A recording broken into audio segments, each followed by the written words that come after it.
ہر کہانی صرف سننے کے لیے نہیں، محسوس کرنے کے لیے ہوتی ہے۔ اگر آپ بھی ان لوگوں میں سے ہیں جو لفظوں میں دل ڈھونڈتے ہیں تو آپ بالکل صحیح جگہ پر ہیں۔ آج کی کہانی ہے جذبات، محبت اور درد کا حسین امتزاج۔ کردار وہی جو آپ کے دل کو چھو جائے، آواز وہی جو کہانی کو زندہ کر دے۔ ناول عشق بغاوت، رائٹر تحریر نہال آبرو، قسط نمبر 4۔ امریکہ، نیو یارک سٹی۔ جوزف اپنے آفس میں بیٹھے سگریٹ کے کش لگا رہا تھا جب اس کا سیکرٹری اندر داخل ہوا۔ Is every thing okay? Where is cipher right now? Joseph کو اس بات کی خبر ملی تھی کہ سائفر فرانس میں نہیں، اس لیے اس نے تصدیق کے لیے رابطہ کیا تھا۔ Nothing special has been revealed boss, only it turns out that قیام is looking for a girl. Secretary تفصیل بتاتا فائل اس کے سامنے رکھ چکا تھا۔ And who is that girl? Joseph نے فائل دیکھتے ہوئے پوچھا۔ That's girl name is Noral Lane, cipher rights hand man جو has as per my information many girls with the same name arriving illegally in Turkey from different countries and they have something that is cipher that secretary والے فخر سے اپنی معلومات Joseph کا بتا رہا تھا۔ So someone else besides me wants to kill Cypher but who? I need details of this girl mean girls۔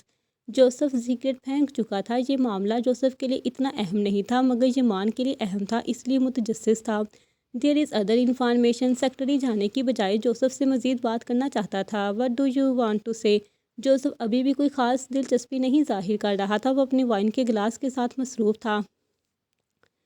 گوج he was in contact with John, no idea how but he had been meeting John for the past few days and Gouge has sent a girl out of America with John's help. اس کے secretary کی بات اس کی ساری توجہ لے گیا تھا۔ جاج کے ساتھ اس کے علاوہ کوئی اور لڑکی نہیں ہو سکتی تھی مگر وہ تو جل گئی تھی، ایسا کیسا ممکن تھا؟ اپنا گلاس زمین پر پھینکتا اپنے سیکرٹری کی طرف آیا۔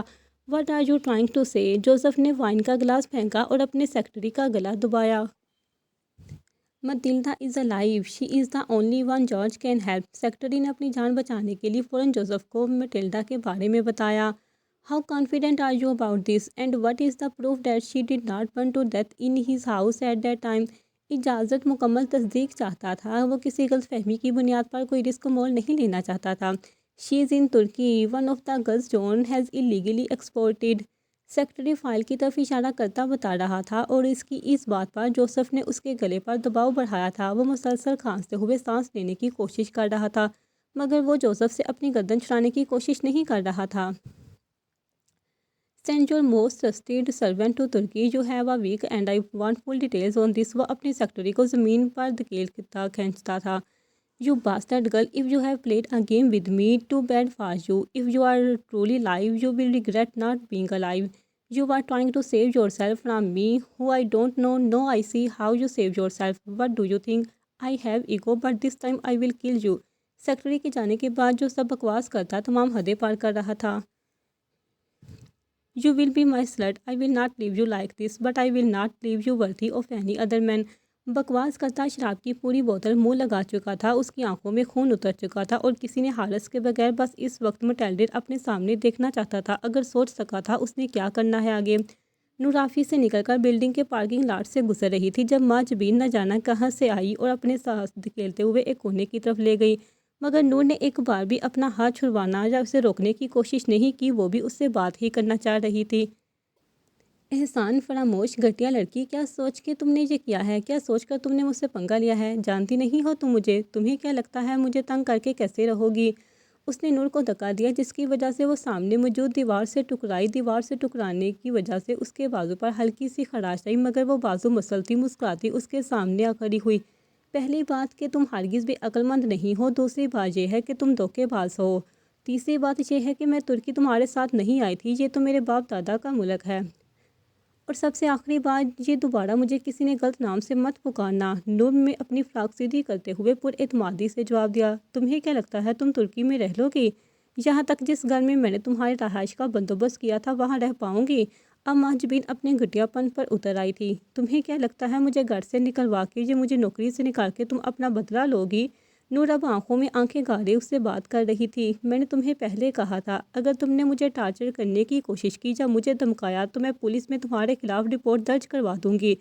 نور سے جان چھڑوانا چاہ رہی تھی اس لیے اسے دھمکایا تھا۔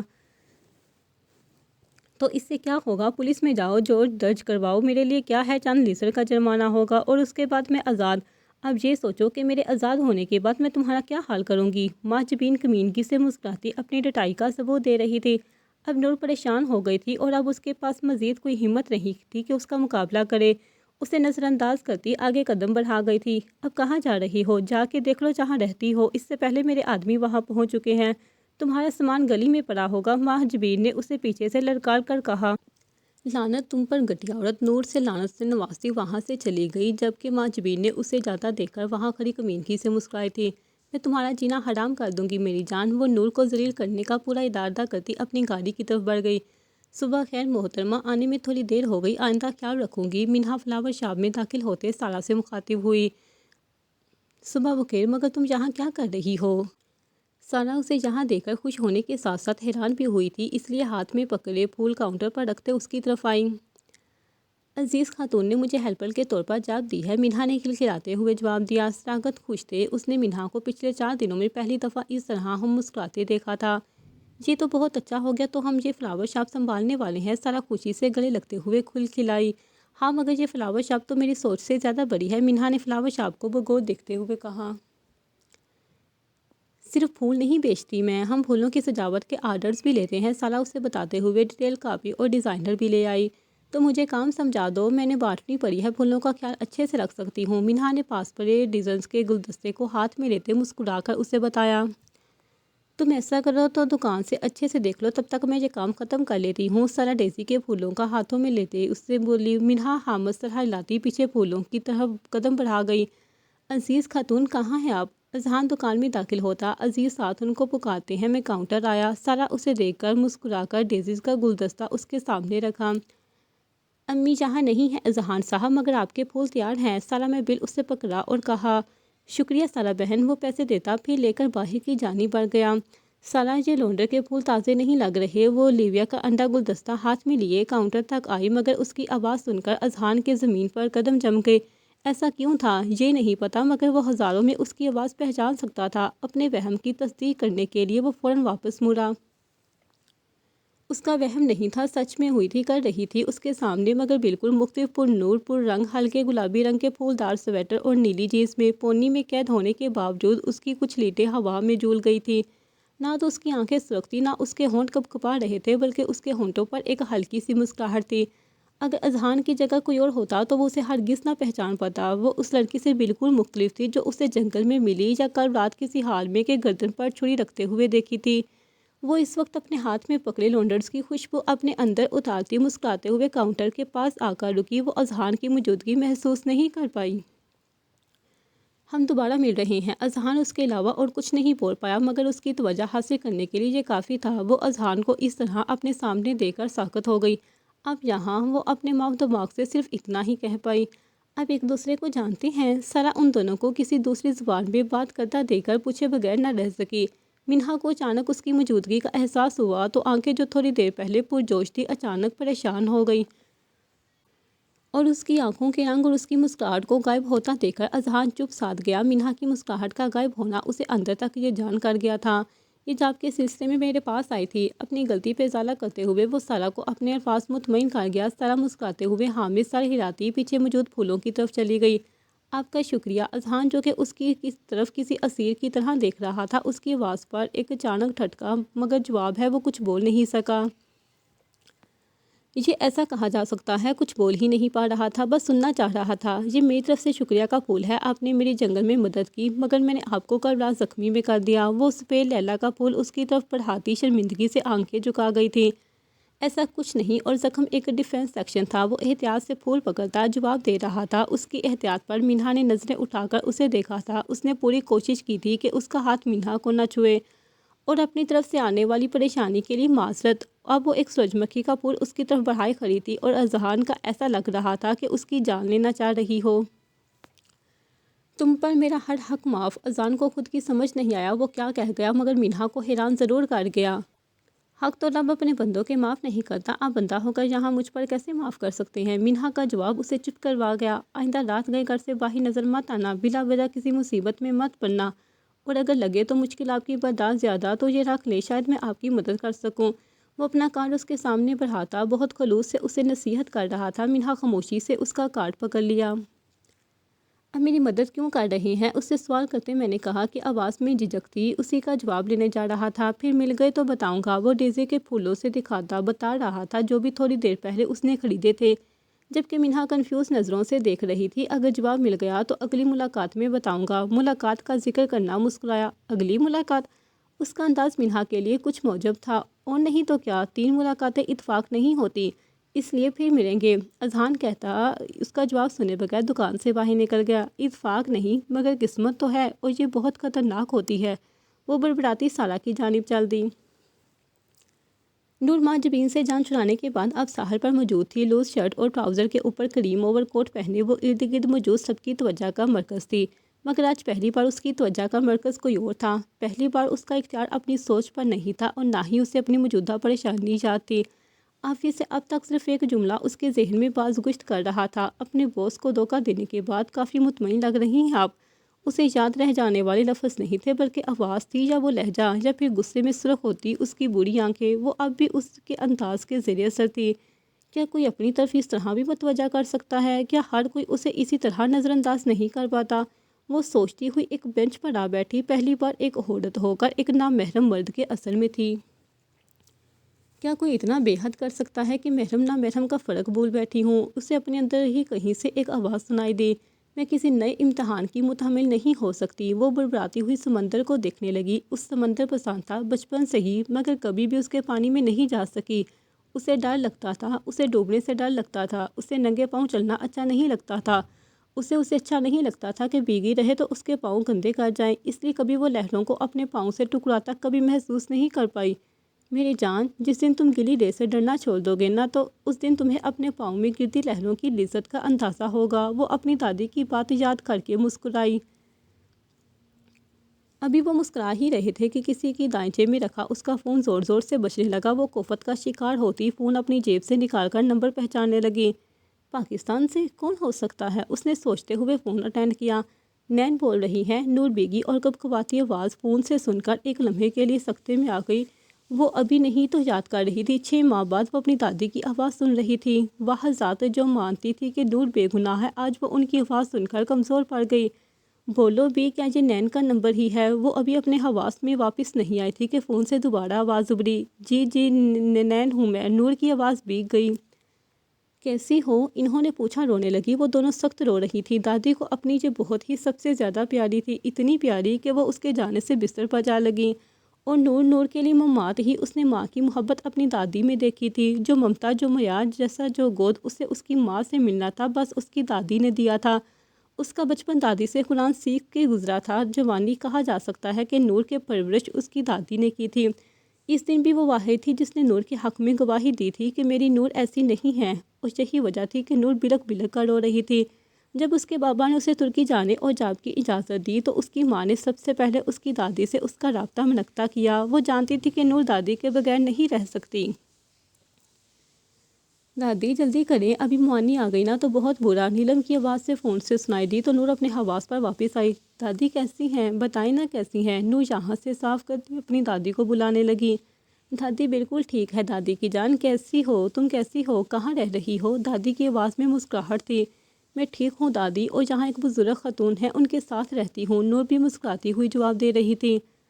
اکیلے کیسے رہ لیتی ہو؟ تمہیں تو اکیلے رہنے کی عادت نہیں ہے، یاد نہیں آتی میری یا اپنے بابا کی؟ دادی کا بس نہیں چل رہا تھا کہ وہ نور کو فون سے کھینچ لیتی اپنے پاس اور سینے سے لگا لیتی۔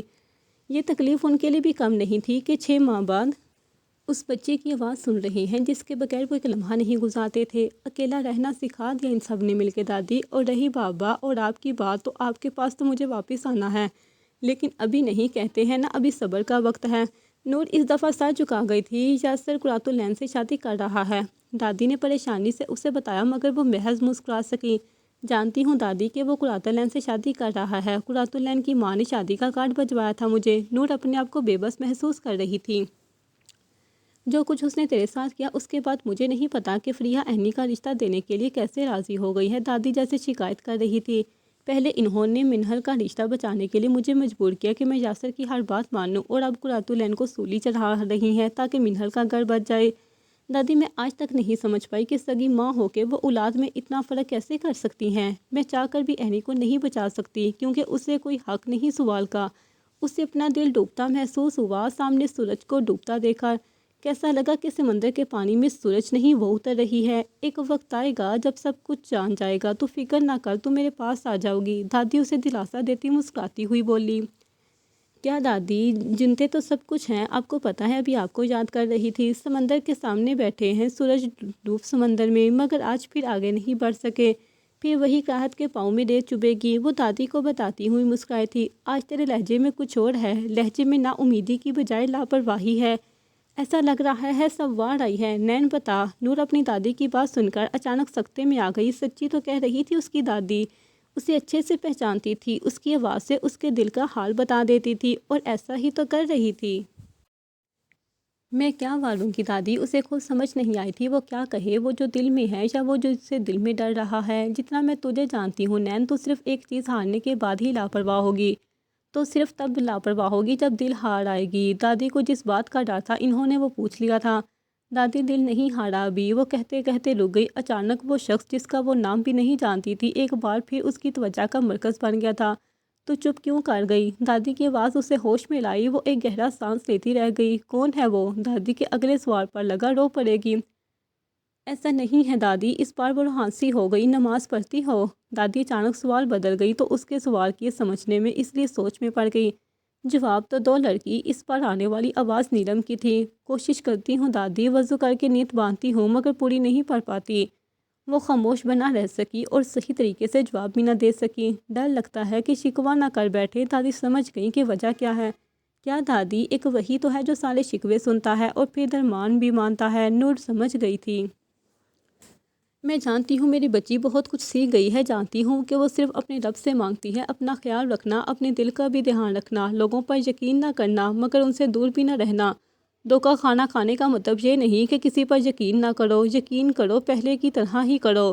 یاسی کا کردار ہر مرد کے کردار کی عکاسی نہیں کرتا۔ ہر مرد کو یاسر کی پرچھائی مت سمجھنا۔ اس کے ساتھ اس سے نصیحت کر رہی تھی اور وہ مضبوط لہجے اور صاف دل سے اسے سن رہی تھی۔ ایک دادا ملے تھے مجھے، وہ بھی آپ جیسی باتیں کرتے ہیں۔ نور کو ہاشم صاحب یاد آئے تو ان کا ذکر اپنی دادی سے کیا۔ ہم بزرگوں نے زندگی گزار لی ہے نا، اور زندگی ہر ایک کو کوئی نہ کوئی سبق ضرور سکھاتی ہے، اور جو سبق ہم لوگ سیکھتے ہیں کوشش کرتے ہیں کہ بغیر ٹھوکر کھائے وہ سبق اپنے پیاروں کو سکھا دے۔ دادی مسکرائیں۔ اپنے دادا کی بات پر دھیان سے سننا اور اس پر عمل بھی کرنا۔ نور کی ہدایت پر فوراً سر ہلایا جیسے وہ دیکھ رہی ہو۔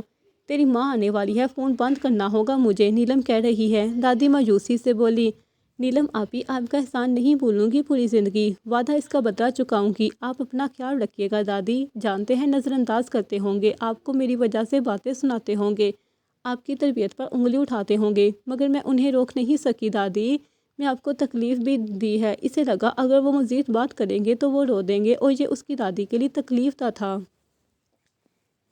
ایک دن آئے گا جب تم میرے گلے لگے گی ایک بار پھر، اور یہ سب جلیں گے پھر۔ اب اپنا خیال رکھنا اور پریشان نہیں ہونا میرے بارے میں، تمہاری نیلم آپی میرا بڑا خیال رکھتی ہے۔ اتنا کہہ کر وہ فون بند کر گئی، شاید اس کی ماں آ گئی تھی۔ فون واپس کوٹ میں رکھ دیجیے۔ وہ کھڑی ہوئی اور مسکراتے ہوئے آسمان کی طرف دیکھا۔ شکر اللہ۔ وہ واپس گلی کی طرف قدم بڑھا گئی۔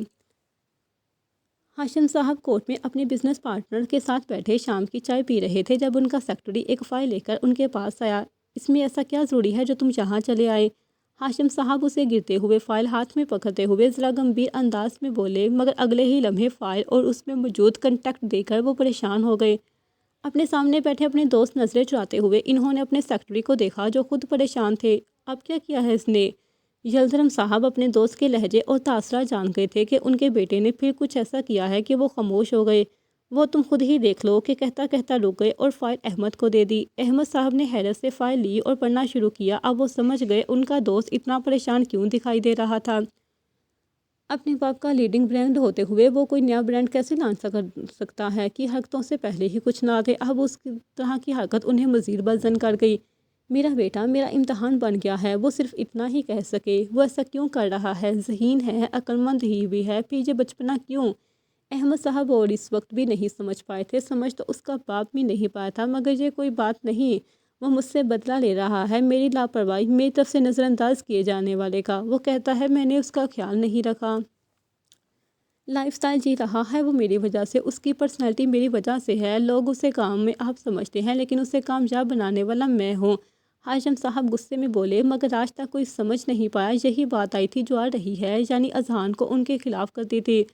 اس نے اپنا نام عریض عمران سے اذہان ہاشم رکھ لیا کیونکہ اس کا نام میں نے منتخب کیا تھا۔ کافی بیزار نظر آ رہے تھے اور میں سوچ رہا تھا کہ عریض کے بزنس جوائن کرنے کے بعد ہم اپنی دوستی کو رشتہ داری میں تبدیل کریں گے تاکہ ہمارا بزنس اور مضبوط ہو سکے، مگر جو لڑکا جہاں تمہاری بات نہیں مان رہا آگے جانے کیا مانے گا۔ یلدرم صاحب بھی ہار مانتے محسوس ہوئے۔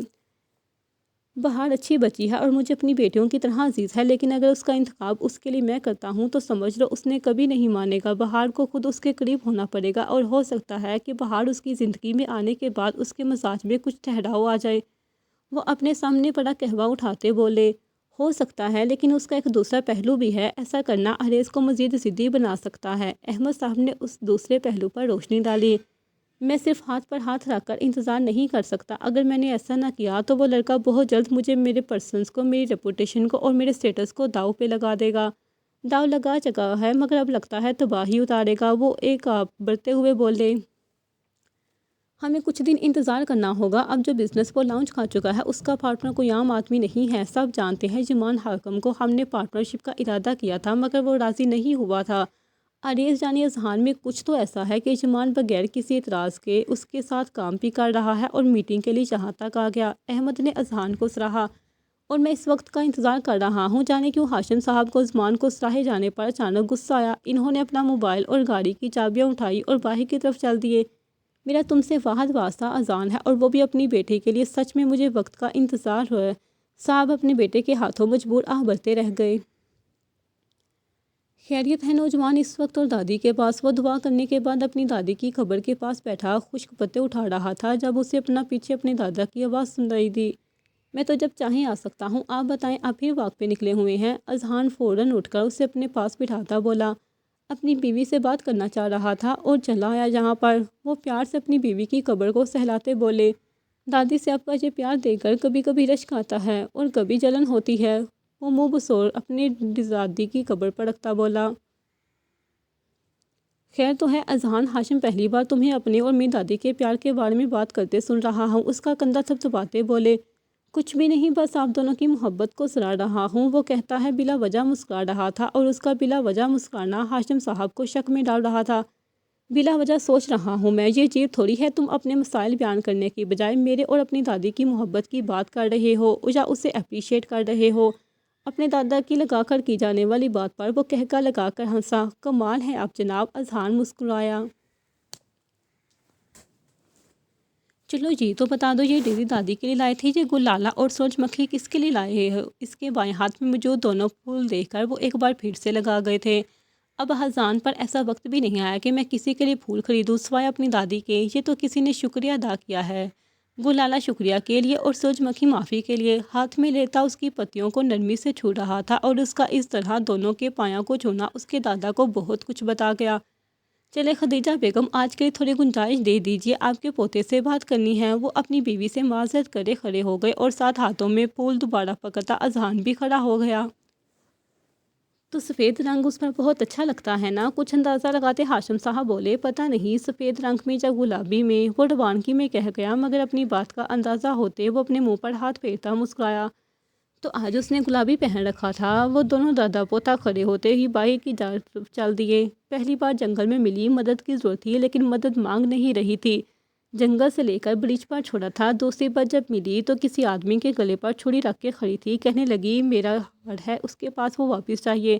میں نے روکنے کی کوشش کی یہ جانے بغیر کہ وہ کون ہے، تو اس چاقو میرے بندے پر گر گیا، مگر مجھے درد محسوس نہیں ہوا۔ اذان کہتے کہتے شاید جھک گیا اور اپنے دادا کو دیکھنے لگا۔ ہاشم صاحب اپنے موجود بینچ کی طرف اشارہ کرتے ہوئے اس کی طرف قدم بڑھائے۔ کس چیز نے پریشان کیا؟ درد نہ ہونے پر اس کی طرف سے زخم ملنے نے؟ ہاشم صاحب اسے سننا چاہتے تھے کیونکہ آج وہ خود اندازہ نہیں لگا پائے۔ ٹھیک ہے، اذہان بات کیا کر رہا ہے، اور اس کی آنکھوں اس کے دل کی عکاسی کر رہی ہیں یا دماغ کی؟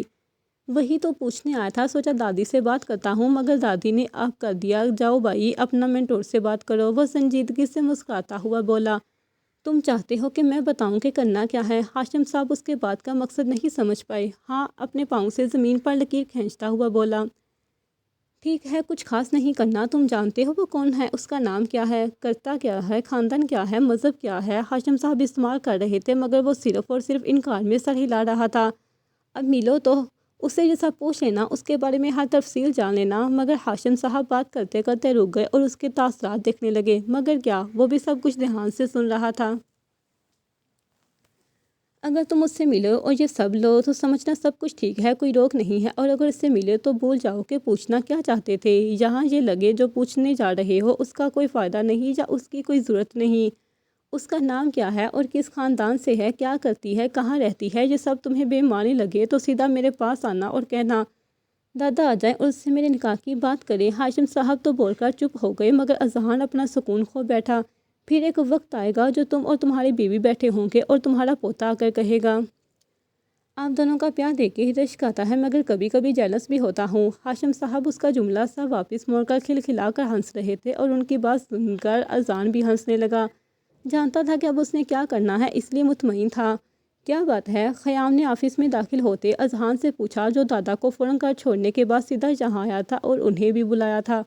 کام ہو گیا تمہارا؟ 4 لڑکیوں کی ڈیٹیل ہے یہ۔ اذہان نے فائل خیام کے سامنے رکھی جسے وہ فوراً پڑھنے لگا۔ جمان کہاں ہے؟ اذہان نے اس کی غیر موجودگی کو محسوس کیا تو پوچھا پتہ نہیں نکلا کہاں ہے، لیکن سیر پر ہے، ترکی دیکھنے گیا ہے۔ خیام نے سنجیدگی سے فائل پڑھتے ہوئے اسے بتایا۔ اتنے مسائل کے بعد اس کا اس طرح کہیں جانا خطرناک نہیں؟ اذہان جمان کو لے کر ابھی بھی کنفیوز تھا۔ اذہان وہ احتیاط صرف اس وقت برتا ہے جب بات اس کی جان کی نہیں اس کے اپنوں کی جان کی ہو۔ خیام ابھی بھی فائل پڑھتا ہوا اسے بتا رہا تھا جبکہ اذہان اس کے سامنے بیٹھا اس کے تاثرات دیکھ رہا تھا۔ کیا وہ شادی شدہ ہے؟ مجھے نہیں لگتا کہ اس کی کوئی بیوی یا گرل فرینڈ یا بچے ہوں گے۔ اب اذہان جمان کو لے کر تھوڑا متجسس ہوا۔ شادی کر ہی نہ لے، اور کیا تم نہیں جانتے ملے آج ہو مگر پتہ ہے تمہیں اس کا؟ تو مجھے یہ بتاؤ، اس میں 4 لڑکیوں کا ڈیٹا ہے۔ حیا نے اس کا دھیان جمان سے ہٹاتے ہوئے اس فائل کے بارے میں بات کی۔ اذہان بھی اس کی بات کا مقصد سمجھ کے مزید نہیں پوچھا۔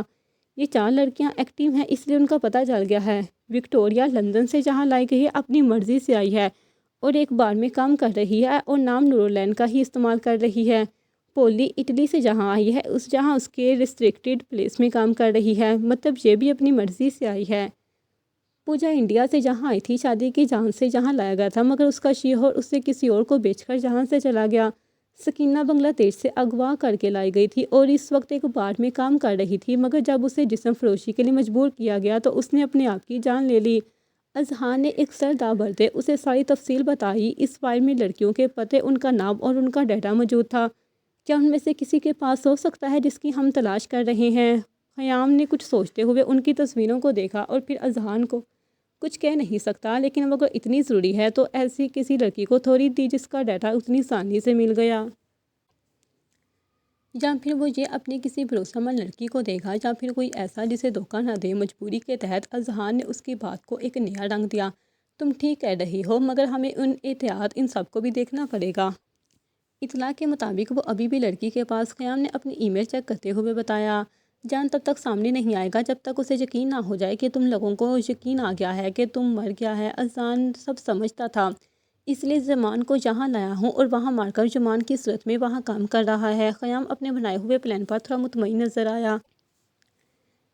ایک انڈرورلڈ مافیا جو سمگلنگ کرتا ہے، V P N smuggling, drug smuggling, diamond smuggling, یا اس کا ڈائیورس یا کمپٹیز یہ بات سمجھ نہیں پائیں گے کہ وہ کیا کر رہا ہے جو اس کے مد مقابل وہ اتنے بھی بے ہوش نہیں، اور وہ بھی تب جب تم ان کے تازہ ڈیل ٹکرا کر آئے ہو۔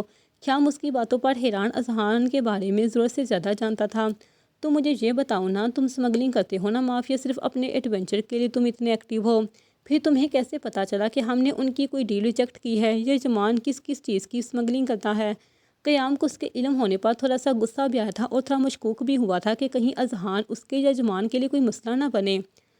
کمل الرحمان یہاں ترکی کا ایک بہت بڑا مشہور مافیا ہے۔ ایک دفعہ اس سے کمپیوٹر ہیک کر کے دیا تھا تو تم ایڈونچر تھا، لیکن اس کے بعد تھوڑا انٹرسٹ ہوا تو مافیا اس کے بارے میں خبریں رکھنے لگا، مگر یہ ساری چیزیں ان میں تھرل نہیں ہیں۔ مجھے تمہاری فیلڈ میں چھپے راز یا سیکرٹس اٹریکٹ کرتے ہیں، اس لیے تھوڑا بہت تم لوگوں کے بارے میں پتہ رکھتا ہوں۔ خیام اذہان کو سمجھ نہیں پایا کہ وہ لڑکا صرف محض ہی ایڈونچر کے لیے اتنے خطرناک حد تک کام کر رہا تھا۔ یہ مان ہیومن اسمگلنگ یا لڑکیوں کی اسمگلنگ نہیں کرتا۔ اذہان اگلی بات پر مسکرایا۔ جانتا ہوں یہ بھی، وہ اتنا جابر ظالم جسپاک نہیں ہے جتنا وہ دکھنے کی کوشش کرتا ہے۔ اذہان سمجھ گیا تھا کہ جمان کی شخصیت کیسی ہے، اس لیے اس کی فکر رہتی ہے اور دن رات کوشش کر رہا ہوں کہ اس سے کوئی نقصان نہ پہنچے۔ اذہان کی کوشش کروں کہ باقی لڑکیوں کا بھی جلدی پتہ چل جائے، کیونکہ اگر جب کسی شخص کے ہاتھ لگ گئی یا جان نے اسے کسی تک پہنچا دیا تو اذہان یقین مانو اس کی پیاروں میں سے کسی ایک کی بھی قبر تک بھی نہیں چھوڑیں گے۔ خیام کو جمان کی دشمنی کا اندازہ تھا جو پال چکا تھا۔ وہ بھی ایکٹیو نہیں، اس لیے تھوڑا وقت لگ رہا ہے، لیکن جلد یعنی 1-2 دن میں وہ بھی مل جائیں گے۔ تم ایسا کرو، شمان کی سیکیورٹی کے لیے اس کے پیچھے کچھ لوگ بھیجو۔ اس کا اس طرح ہی کھلے عام سڑکوں پر پھرنا اچھا نہیں ہے۔ جو شخص اس خط قریبی اور سیکیور انفارمیشن جان سکتا ہے، ایمان کی ہو یہ بھی جان سکتا ہے کہ امان اس وقت فرانس میں نہیں ترکیہ میں ہے۔ اذہان اپنی فکر ظاہر کی۔ وہ اپنی حفاظت کر لیتا ہے، بس ہمیں ڈیٹا چاہیے ورنہ بہت مسئلہ ہوگا۔ اذہان خیام کے چہرے پہ فکر دیکھ کر مسکرایا تھا۔ جس سچ تھا ایمان سے زیادہ خیام کو جمان کی فکر ہے، وہ اسے تکلیف میں نہیں دیکھ سکا۔ تم جمان کو مافیا میں آنے سے پہلے جانتے تھے؟ اذہان متجسس تھا اور ان دونوں کے تعلق کے بارے میں اس لیے پوچھ رہا تھا۔ ہم ایک مافیا پارٹی میں ملا تھا۔ پی ایم کا جو اذہان کو حیران کر گیا، وہ سچ میں یہ سمجھ رہا تھا کہ یہ ایک دوسرے کو بہت پہلے سے جانتے ہیں۔ جوزف کے ساتھ کام کرتا تھا لیکن اسے چھوڑ کر مان کے ساتھ آ گیا۔ خیام نے مزید تفصیل بتائی۔ امریکہ والا جوزف، اس نے تمہیں زندہ کیسے چھوڑ دیا؟ تم ایک مافیا کو چھوڑ کر دوسرے مافیا تک آئے؟ خیام اذہان کی سوال پر مسکرایا۔ یہ تو میں بھی نہیں جانتا، شاید جوزف کو یہ لگتا ہے کہ میں اس کی طرف واپس آ جاؤں گا یا پھر پتہ نہیں۔ خیام اس سوال کو لاپرواہی میں لیتا فائل اپنی کوٹ میں رکھنے لگا۔ باقی تفصیل تو میں بعد میں بتا دوں گا۔ خیام جانا چاہتا تھا اور اذہان کو بھی وزیر پوچھنے میں کوئی دلچسپی نہیں تھی، اس لیے وہ بھی اٹھ کھڑا ہوا۔ ہاشم صاحب تک رپورٹ پہنچ چکی ہے، جیسا تم چاہتے تھے۔ تم مہمان حاکم کے ساتھ کام کرنے جا رہے ہو، سن کر کسی بدروح کی طرح بھٹک رہے ہوں گے۔ خیام نے اس کام کے بارے میں بتایا جو اذہان نے اسے کرنے کو کہا تھا۔ سیدھا دادا کے پاس جائیں گے؟ محترم عمران ہاشم صاحب، جا کے دیکھتا ہوں کہیں دادا کو تکلیف نہ پہنچا اپنی باتوں سے۔ اذہان بھی بولتا ہے۔ آفس سے باہر چلا گیا اور خیام بھی اس کے پیچھے آفس سے نکل گیا۔ نور سال سے گھر کی طرف مڑتی ایک غیر گنجان سڑک کی طرف آئی۔ صبح تھوڑی پریشان تھی لیکن آج دادی سے بات کرنے کے بعد وہ بہت پرسکون اور خوش تھی، اس لیے اپنی دھن میں مگن بڑے آرام سے دھیمے قدم اٹھاتی وہ حکمت خاتون کے گھر کی طرف چل دی۔ ابھی وہ حکمت خاتون کے گھر 5-6 گلیاں دور تھی کہ ایک سفید رنگ کی چھوٹی ویگن اس کے سامنے آ کے رکی۔ سڑک کے بیچوں بیچ رکنے کی وجہ سے وہ نور کی توجہ تو لے گئی، مگر اصل توجہ ان لوگوں نے لی جو اسے گھورتے ہوئے گاڑی سے باہر آئے۔ وہ دونوں ہی آدمی جسامت اور شکل سے انسان تو بالکل نہیں لگے تھے اور ظاہر ہے وہ نور بات چیت کا منصوبہ بھی نہیں رکھتے تھے۔ کون ہو تم لوگ اور میرا راستہ کیوں روک لیا؟ اپنے اندر موجود تھوڑے سے ڈر کو چھپاتے ہوئے وہ پورے اعتماد سے اونچی آواز میں پوچھتے ہوئے واپس کی طرف قدم بڑھانے لگی۔ جاری ہے۔